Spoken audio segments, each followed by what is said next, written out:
There are places where the stars whisper, and people still remember what they said. Hidden among the red cliffs of Mali, West Africa, lives an ancient tribe whose knowledge challenges everything we think we know about history, astronomy, and human origin. They are called the Dogon. And according to them, we were never alone. From the outside, the Dogon people seem like any other indigenous community. But their oral traditions speak of cosmic truths, of star systems invisible to the naked eye, of beings that came from the heavens, and of a presence that still watches us from the shadows of space. The Dogon have known for centuries about Sirius B, a white dwarf star orbiting the bright Sirius A. But here's the catch. Telescope Sirius B was not discovered by modern science until the 20th century, long after the Dogon were already drawing it in the sand. They speak of its elliptical orbit, its enormous density, and even a third companion star called Emiya, a celestial body yet to be confirmed by science today. How is that possible? Milky Way, the Sirius system, a cosmic puzzle. According to Dogon elders, their knowledge came from divine visitors, a race of aquatic, celestial beings known as the Nommo. These weren't gods. They were teachers, engineers, watchers. The Nommo came from Sirius, riding in what the Dogon describe as a spinning, glowing arc, something that descended from the sky with fire, smoke, and thunder. The Dogon say these beings brought knowledge of the universe, maps of the stars, the patterns of time, and the principles of life itself. This isn't just mythology. This is transmission, a story passed down from lips older than any book, from a people untouched by telescopes or satellite data. Iron speech bubble, but why them?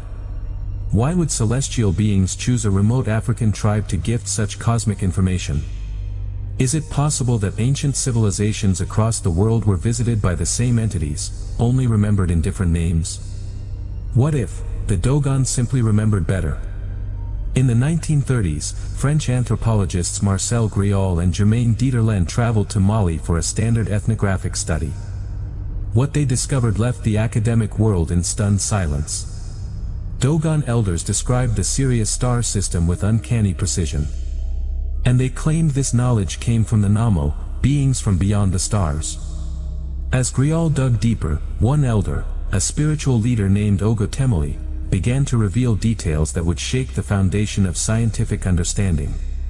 The stars are not just lights, he said. They are homes.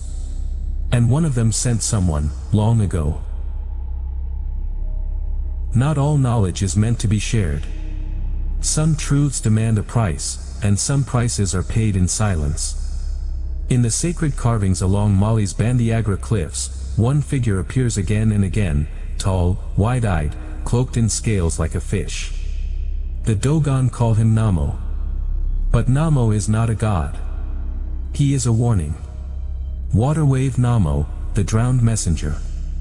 In Dogon cosmology, Nommo is the first living being created by Amma, the sky god. But his story is unlike any deity in world myth. Nommo descended to earth in a blazing, spiraling vessel. The day he arrived, the sky split open.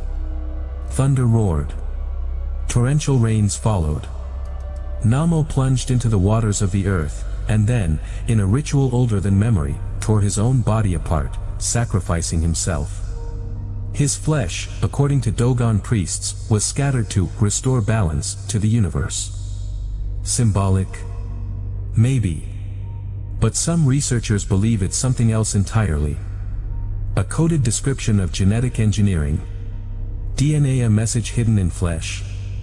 Dogon elders say that from Nommo's broken body, new life began. They describe sequences, cycles, and structures that oddly resemble modern DNA diagrams. This sparked a wave of fringe theories. Could Nommo represent a being who seeded life on Earth? Was this ancient tale really a cosmic intervention, long before our religions, our empires, our sciences? The deeper you go, the harder it becomes to separate myth from memory. In 1931, French anthropologist Marcel Griaule gained the trust of the Dogon. A high priest named Ogotemeli began sharing secrets passed down for generations, including intimate knowledge of Sirius B's orbit, density, and cosmic role. Grial documented everything. But in 1956, just before releasing more findings, he died suddenly and mysteriously. His notes, lost for years. Even his colleague, Germain Dieterlen, later stated, "There were things we were told, that we were warned not to publish." Then came Robert Temple, a British author who picked up where Grial left off. His 1976 book The Sirius Mystery made global waves, connecting the Dogon to ancient Egypt, Sumer, and even extraterrestrial contact. But almost overnight, his credibility was attacked. His book was banned in several circles, and Temple himself claimed he had touched something he wasn't supposed to. Dogon myths say that Nommo set limits on what could be revealed. If humans overstep, a red sky will fall. A reckoning. Is this poetic allegory? Or did ancient tribes protect a truth they believed was too dangerous to speak aloud? Whether metaphor or memory, the result is the same. Those who chase this knowledge tend to disappear. The stars may be silent, but silence is not the same as absence. High above us, the Sirius star system continues its endless dance, invisible companions circling one another in the cold dark, beyond the reach of the naked eye. But according to the Dogon, these stars are not just cosmic bodies. They are witnesses. And one of them is waiting to return. The Dogon have never seen Sirius B with their eyes. But for generations, they've passed down this prophecy. Sirius B will dim. The light will vanish, but time will awaken. When that day comes, Nommo will return. In a vessel that sings like water. It's not just mythology. It's a countdown. Every 60 years, the Dogon perform the Sigue ceremony, marking Sirius B's full orbit around Sirius A. They say this cycle keeps the cosmic balance in check. The last ceremony took place in 2027. The next, not yet announced. And somewhere in the middle of this rhythmic mystery lies a question no one can answer. Who told them about this orbit, before telescopes even existed? Science catches up, slowly. Today, astronomers have confirmed that Sirius B is a white dwarf with unimaginable density. It orbits Sirius roughly every 50 to 60 years, exactly as the Dogon claim. And there may even be a third star in the system, Sirius C, whose gravitational anomalies have sparked quiet debate among scientists. This aligns perfectly with the Dogon's third celestial body, Emiya, the son of women, a dark, hidden companion that brings life but is rarely seen. But why is no one talking about this?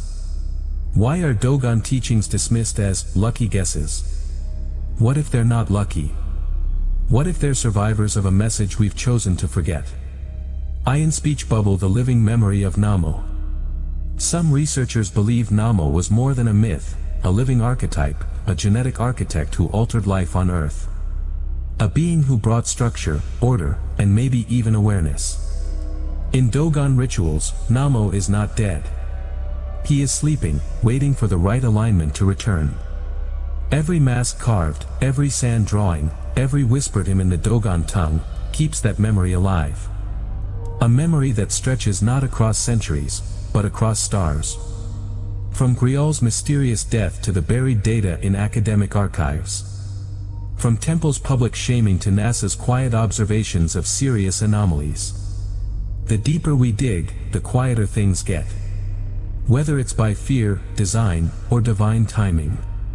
It seems the full truth is just beyond reach, like a star seen only from the corner of your eye. But the Dogon aren't waiting for science to catch up. They already know. They've always known. And they still say, Nommo will return. What if we're not looking into the stars for answers? What if we're being watched? Not by aliens. Not by gods. But by something older. Something that remembers us, even if we've forgotten it. Sometimes the truth doesn't lie in what we can prove, but in what refuses to disappear.